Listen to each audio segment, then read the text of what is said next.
Assalamualaikum warahmatullahi wabarakatuh.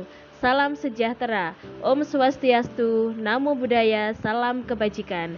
Kembali lagi bersama saya Dita Setiaarini, CKP Angkatan 7 dari Kabupaten Malang. Salam semangat Bapak Ibu guru hebat. Salam guru penggerak, tergerak, bergerak, menggerakkan.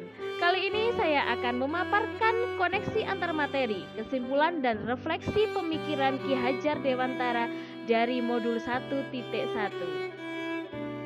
Pada tugas koneksi antar materi, kesimpulan dan refleksi pemikiran KHD, terdapat 3 pertanyaan pemantik dari sebelum, saat, sesudah, dan langkah yang akan diterapkan sesuai pemikiran KHD.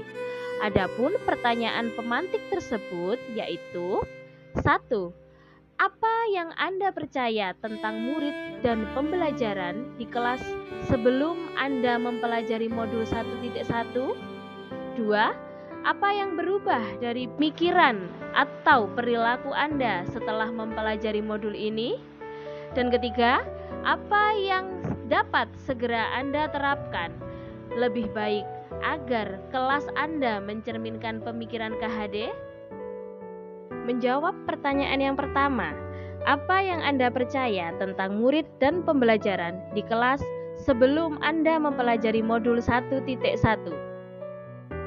Hal yang saya percaya dari murid sebelum mempelajari modul 1.1 yaitu murid adalah anak yang menuntut ilmu di bangku sekolah.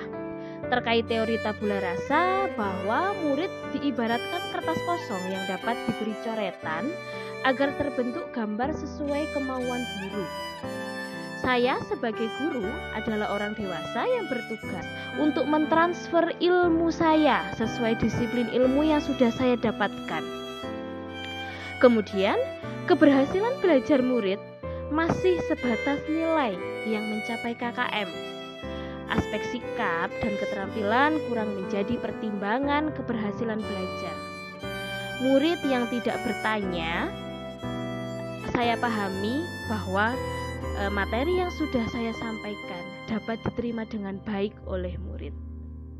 Sedangkan kriteria pembelajaran yang berhasil menurut pandangan saya sebelum saya mempelajari modul 1.1 yaitu pembelajaran sebagai proses transfer ilmu, sehingga guru hanya bertugas menyampaikan materi saja. Yang penting selama indikator pencapaian kompetensi sudah disampaikan oleh guru dan murid sudah mencapai KKM, maka pembelajaran saya anggap tuntas dan berhasil. Kemudian kelas yang tertib dan tenang merupakan situasi yang paling strategis bagi saya untuk menyampaikan materi agar dapat diterima dengan baik oleh murid. Lantas, apakah kriteria berhasil dalam belajar yang saya kemukakan sudah benar? Ternyata anggapan tersebut salah. Setelah saya mempelajari modul 1.1 tentang filosofi pendidikan KHD, semua kriteria tersebut adalah tuntutan guru untuk murid yang dianggap berhasil belajar jika memenuhi kriteria tersebut. Dari sini saya mulai banyak memahami tentang pemikiran KHD dalam dunia pendidikan. Menjawab soal yang kedua, apa yang berubah dari pemikiran atau perilaku Anda setelah mempelajari modul ini? Ternyata setelah mempelajari modul 1.1 banyak perubahan mindset saya terhadap keberhasilan dalam dunia pendidikan. Yang pertama, sekolah sebagai tempat menuntun anak. Di sini seyogianya sekolah sebagai tempat menuntun anak.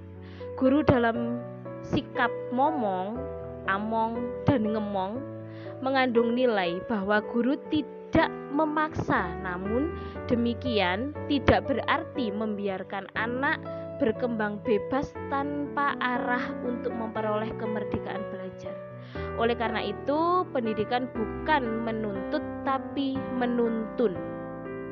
Yang kedua, setiap anak memiliki fitrahnya masing-masing. Nah, di sini kodrat anak, kekuatan anak itu sudah dimiliki sejak ia lahir. Nah, di sini saya meyakini bahwa setiap anak itu memiliki kekuatan atau fitrah yang berbeda sejak ia lahir dan harus dihargai. Melalui karakteristik inilah cara menuntun guru juga berbeda-beda untuk setiap anak. Pembelajaran yang berpihak pada murid.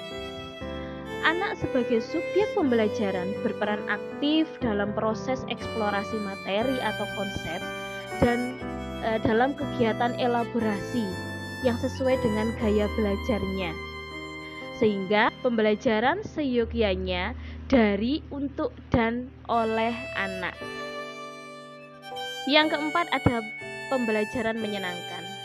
Salah satu kegiatan yang menyenangkan bagi anak adalah permainan.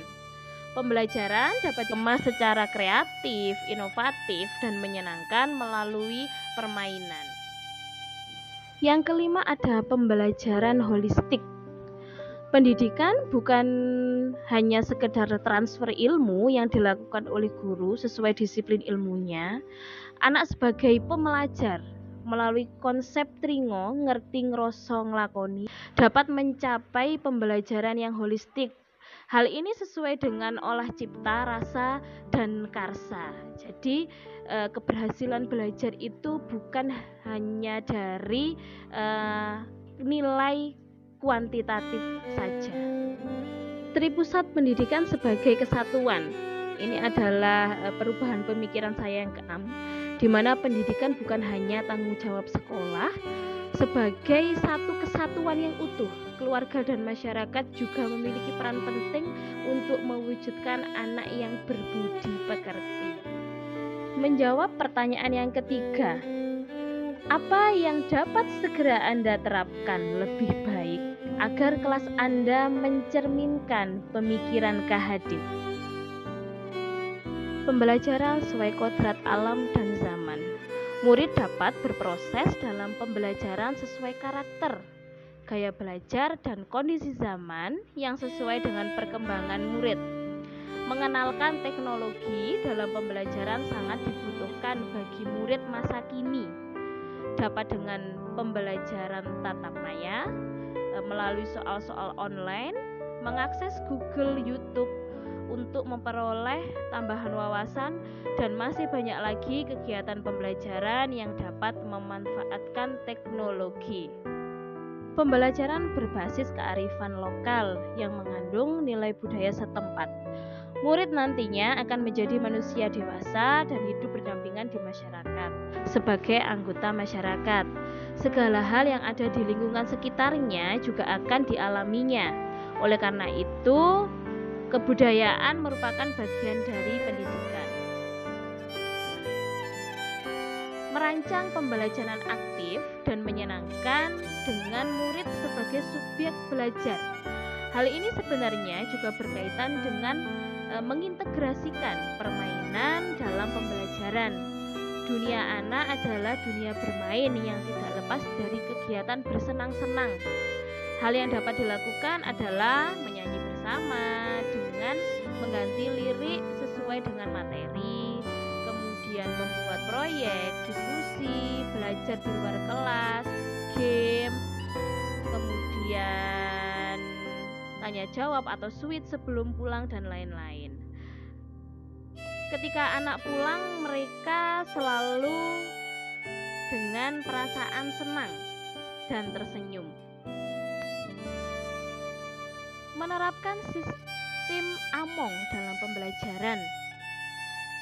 Proses belajar bukan hanya untuk mencerdaskan anak saja, akan tetapi mendidik anak menjadi cerdas, menguatkan hatinya, dan meningkatkan keterampilannya. Mengutamakan proses, bukan sekedar hasil belajar, yaitu nilai secara kuantitatif saja. Pendidikan yang mengutamakan budi pekerti sebagai tujuan akhir pendidikan. Murid selalu dibiasakan untuk bersikap dan berkata sesuai dengan kebenarannya. Kemudian mengimplementasikan Merdeka Belajar dengan mengintegrasikan pencapaian profil pelajar Pancasila melalui proyek-proyek P5. Dan yang terakhir, bersinergi dengan keluarga dan masyarakat dalam proses pendidikan, seperti melibatkan wali murid dan tokoh masyarakat di dalam proses pendidikan. Demikian pemaparan koneksi antar materi sebagai hasil kesimpulan dan refleksi saya setelah mempelajari modul 1.1 Filosofi Pendidikan KHD. Salam semangat Bapak Ibu guru hebat. Sedikit perubahan lebih baik yang dilakukan guru di lembaga dapat membawa perubahan besar bagi dunia pendidikan. Salam guru penggerak, tergerak, bergerak, menggerakkan. Sekian, terima kasih atas perhatiannya, semoga bermanfaat. Wassalamualaikum warahmatullahi wabarakatuh. Salam sejahtera, Om Swastiastu, Namo Buddhaya, salam kebajikan.